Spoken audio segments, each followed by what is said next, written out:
ನಿನ್ನೆ ಬೆಂಗಳೂರಿನ ವಿಶ್ವ ವಿಕಲಚೇತನರ ದಿನಾಚರಣೆಯ ಸಂದರ್ಭದಲ್ಲಿ ನಡೆದಂತಹ ಘಟನೆ ಎಲ್ಲರಿಗೂ ಕೂಡ ಮೂಕ ವಿಸ್ಮಿತರನ್ನಾಗಿ ಮಾಡಿದೆ. ಯಾಕಂದ್ರೆ ಮುಗ್ಧ ಬಾಲಕಿಯ ಆ ಮುಗ್ಧ ಮನಸ್ಸು ಮುಖ್ಯಮಂತ್ರಿ ಸಿದ್ದರಾಮಯ್ಯ ಅವರನ್ನ ಇಷ್ಟಪಟ್ಟದನ್ನ ನೋಡಿ ಸೋಷಿಯಲ್ ಮೀಡಿಯಾದಲ್ಲಿ ವೈರಲ್ ಆದಂತಹ ವಿಡಿಯೋಗೆ ಸಂಬಂಧಪಟ್ಟಂತೆ ಎಲ್ಲೆಡೆ ಮೆಚ್ಚುಗೆ ವ್ಯಕ್ತವಾಗ್ತಾ ಇದೆ.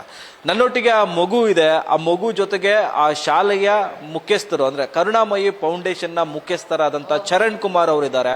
ಅವ್ರನ್ನ ಮಾತನಾಡ್ಸೋಣ. ನಿನ್ನೆ ಘಟನೆ ಹೇಗಾಯ್ತು, ಏನು ಘಟನೆ, ಆ ಮಗುವಿಗೆ ಯಾಕೆ ಸಿದ್ದರಾಮಯ್ಯ ಅವರನ್ನ ಕಂಡ್ರೆ ಇಷ್ಟ ಅನ್ನೋದನ್ನ ಅವ್ರನ್ನೇ ಕೇಳೋಣ. ಸರ್ ನಮಸ್ಕಾರ.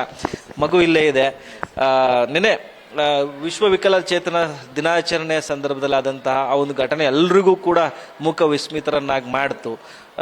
ಮಗು ಬಗ್ಗೆ ಏನ್ ಹೇಳ್ತೀರಾ ಸರ್? ಯಾಕೆ ನಿಮ್ಗೆ ಸಿದ್ದರಾಮಯ್ಯ ಅವ್ರ ಕಂಡ್ರೆ ಮಗುಗೆ ಮೊದಲಿಂದನೂ ಇಷ್ಟನಾ, ಏನ್ ಹೇಳ್ತೀರಾ? ಇಲ್ಲ ಸರ್, ಇದು ಆಕ್ಚುಲಿ ನಾವು ಸಂಸ್ಥೆಗೆ ಪ್ರಶಸ್ತಿ ಬಂದಿದ್ದರಿಂದ ನಾವು ನಮ್ಮ ಸಂಸ್ಥೆಯಿಂದ ಶಿಕ್ಷಕರು ಮಕ್ಕಳು ಎಲ್ಲ ಸೇರಿ ಒಂದು 30 ಜನದಷ್ಟು ನಾವು ಕಾರ್ಯಕ್ರಮಕ್ಕೆ ಭಾಗವಹಿಸಿದ್ವಿ. ನಿನ್ನೆ ನನ್ನ ಪ್ರಶಸ್ತಿ ಸಾಲಿನಲ್ಲಿ ಕೂರಿಸ್ಲಿಕ್ಕೆ ಅಂತೇಳಿ ಮುಂದೆ ಕರೆದಿದ್ರು. ನಮ್ಮ ವಿದ್ಯಾರ್ಥಿಗಳೆಲ್ಲ ಹಿಂದೆ ಇದ್ದರು, ಶಿಕ್ಷಕರೆಲ್ಲ. ದೀಪ ಬೆಳಗಿಸ್ಲಿಕ್ಕೆ ಏನು ಮಾಡಿದ್ದಾರೆ, ಮಕ್ಕಳನ್ನ ಕರ್ಕೊಂಡು ಸ್ಟೇಜ್ ಮೇಲೆ ಕರ್ಕೊಂಡು ಹೋಗಿದ್ದಾರೆ. ಅದ್ರಲ್ಲಿ ನಮ್ಮ ಶಾಲೆ ವಿದ್ಯಾರ್ಥಿ ರಕ್ಷಿತಾ ಕೂಡ ಕಾರ್ಯಕ್ರಮದಲ್ಲಿ ಹೋಗಿರೋದು. ನನಗೆ ಸ್ಟೇಜ್ ಮೇಲೆ ಹತ್ತಿದಾಗಲೇ ಗೊತ್ತಿಲ್ಲ ಸ್ಟೇಜ್ಗೆ ಹೋಗಿದ್ದಾಳೆ ಅಂತ. ಅವಳು ನಮಸ್ಕಾರ ಮಾಡ್ಕೊಂಡಿರೋದು, ಸರ್ನ ಹಗ್ ಮಾಡಿರೋದು, ಇದು ನಮಗೆ ಗೊತ್ತಿಲ್ಲ ಆಕ್ಚುಲಿ. ಇವಳು ಈ ಥರ ಮಾಡ್ತಾಳ ಇದೊಂದು ಹೇಳ್ಬಿಟ್ಟು ಅದು ಇಷ್ಟೊಂದು ವೈರಲ್ ಆಗುತ್ತೆ. ಇವತ್ತು ಬೆಳಗ್ಗೆಯಿಂದನೇ ಎಲ್ಲರೂ ಕೇಳ್ತೀನಿ ನಿಮ್ಮ ಶಾಲೆ ವಿದ್ಯಾರ್ಥಿಯ ಅಂತ ಹೇಳ್ಬಿಟ್ಟು ಮಾಹಿತಿ ಕೇಳ್ತಾ ಇದ್ರು.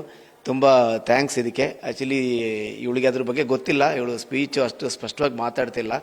ಬಟ್ ಇದು ಅವಳು ಹೋಗಿ ಅವಳು ಖುಷಿಯಿಂದ ಸಾಹೇಬ್ರನ್ನ ನೋಡಿ ಖುಷಿಯಿಂದ ಅವಳು ಅದನ್ನ ಮಾಡಿರೋದು. ನಾವು ಬೆಳಗ್ಗೆಯಿಂದನೂ ಕೇಳಿದ್ವಿ ಸಿದ್ದರಾಮಯ್ಯ ಸಾಹೇಬ್ರನ್ನ. ಅವಳು ಫೋನಲ್ಲಿ ನೋಡಿ ಖುಷಿ ಪಡ್ತಾಳೆ. ಕಾರಲ್ಲಿ ಬರೋದು ಇಳಿಯೋದು, ಅವ್ರಿಗೆ ಬೇರೆ ಗಣ್ಯರು ಅವ್ರಿಗೆ ವೆಲ್ಕಮ್ ಮಾಡೋದೆಲ್ಲ ನೋಡಿ ಅವಳಿಗೆ ಒಂದು ಖುಷಿ ಇದೆ. ಇದರಿಂದ ಅವಳು ನಿನ್ನೆ ಆ ಸ್ಟೇಜ್ ಮೇಲೆ ರಿಯಾಕ್ಟ್ ಮಾಡಿದಾಳೆ. ನಮಗೂ ತುಂಬ ಖುಷಿ ತಂದಿದೆ. ಒಂದು ನಮ್ಮ ಶಾಲೆ ವಿದ್ಯಾರ್ಥಿ ಒಂದು CM ಸಾಹೇಬರಿಗೆ ಒಂದು ಅಪ್ಪುಗೆ ಕೊಟ್ಟು ಒಂದು ವಿಶ್ವ ವಿಕಲ ದಿನಾಚರಣೆ ದಿನ ಎಲ್ಲರ ಮನ ಗೆದ್ದಿರೋದು ನಮಗೂ ಒಂದು ಸಂತೋಷ ತಂದಿದೆ. ಆಕ್ಟಿವಿಟೀಸ್ ನೋಡೋದಾದ್ರೆ ರಕ್ಷಿತನ ಆಕ್ಟಿವಿಟೀಸ್ ಹೇಗಿದೆ? ಈಗ ವಿಕಲಚೇತನೆ ಆದ್ರೂ ಕೂಡ ತುಂಬಾ ಶಾರ್ಪ್ನೆಸ್ ಇದೆ, ಎಲ್ಲವನ್ನೂ ಗ್ರಹಿಸುವಂತಹ ಶಕ್ತಿ ಇದೆ. ಮೊಬೈಲಲ್ಲಿ ನೋಡಿ ಅವರು ನೇರವಾಗಿ ಸಿಕ್ಕಾದಾಗ ವ್ಯಕ್ತವಾದಂತಹ ಪ್ರೀತಿ ನಿಜಕ್ಕೂ ಅವಳು ವ್ಯಕ್ತಪಡಿಸಿದ್ದಾಳೆ. ಈಗ ಅವಳ ಮಾನಸಿಕ ಸ್ಥಿತಿ ಮತ್ತೆ ಅವಳ ಬೌದ್ಧಿಕ ಶಕ್ತಿ ಯಾವ ರೀತಿ ಇದೆ ಅಂತ? ಸರ್, ಅವಳು ಡೌನ್ ಸಿಂಡ್ರೋಮ್ ವಿದ್ಯಾರ್ಥಿ ಆಗಿದ್ದಾಳೆ.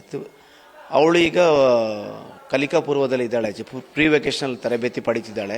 ಕಂಪ್ಯೂಟರ್ ಟ್ರೈನಿಂಗ್ ಮಾಡ್ತಾ ಇದ್ದಾಳೆ. ಆಮೇಲೆ ಮಣಿ ಹಾರಗಳು ಮಾಡೋದು, ಕ್ಯಾಂಡಲ್ ಮೇಕಿಂಗ್ ಮಾಡೋದು, ಪೇಪರ್ ಬ್ಯಾಗ್ ಮಾಡೋದು, ಈ ರೀತಿ ತರಬೇತಿ ನಮ್ಮಲ್ಲಿ ಕಳೆದ 10 ವರ್ಷಗಳಿಂದ ಮಾಡ್ತಾ ಇದ್ದಾಳೆ. ಅದಲ್ಲದೆ ಅವಳಿಗೆ ಒಂದು 2-3 ಮಕ್ಕಳನ್ನ ಕೊಟ್ಟರೆ ಇಂಡಿವಿಜುವಲ್ ಆಗಿ ಅವಳ ಕೆಟಗರಿ ಇರೋ ಮಕ್ಕಳನ್ನ ಅವಳು ಹ್ಯಾಂಡಲ್ ಮಾಡ್ತಾಳೆ. ಬೇರೆ ಮಕ್ಕಳಿಗೆ ಊಟ ಮಾಡಿಸೋದಿರ್ಬೋದು, ಅವರನ್ನು ನೋಡ್ಕೊಳ್ಳೋದಿರ್ಬೋದು, ಕೇರ್ ಮಾಡೋದಿರ್ಬೋದು, ಅದನ್ನೆಲ್ಲ ಮಾಡ್ತಾ ಇದ್ದಾಳೆ. ಖಂಡಿತ ತುಂಬ ಶಾರ್ಪ್ ಆಗಿದ್ದಾಳೆ. ಡ್ಯಾನ್ಸ್ ಇರ್ಬೋದು, ಈ ಥರ ಆ್ಯಕ್ಟಿವಿಟಿಲಿ ಅವಳು ಮುಂದೆನೇ ಇರ್ತಾಳೆ. ಅವತ್ತು ಹಲವು ಪ್ರಶಸ್ತಿಗಳು ಗೆದ್ದಿದ್ದಾಳೆ ನಮ್ಮ ಶಾಲೆಯಿಂದ ಪಾರ್ಟಿಸಿಪೇಟ್ ಮಾಡಿ. ಖಂಡಿತ ಸರ್, ನಮಗೆ ಈ ಥರ ವಿದ್ಯಾರ್ಥಿ ಸಿಕ್ಕಿರೋದು ನಮಗೆ ನಿಜವಾಗ್ಲೂ ಹೆಮ್ಮೆ ಆಗಿದೆ ಸರ್. ಚರಣ್ ಕುಮಾರ್ ಸರ್. ಇದು ಕರುಣಾಮಯಿ ಫೌಂಡೇಶನ್ನ ವ್ಯವಸ್ಥಾಪಕರಾದಂಥ ಚರಣ್ ಕುಮಾರ್ ಅವರ ಮಾತು. ಕ್ಯಾಮ್ರಾಮನ್ ಹರೀಶ್ ಜೊತೆ Suresh P power TV, Mysuru.